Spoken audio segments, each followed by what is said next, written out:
بسم الله الرحمن الرحيم الرحمن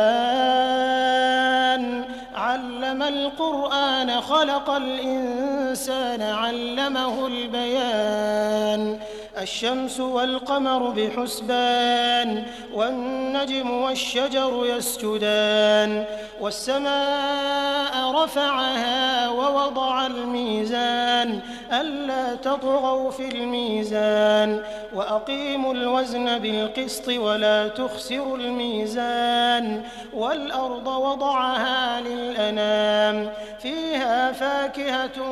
والنخل ذات الأكمام والحب ذو العصف والريحان فبأي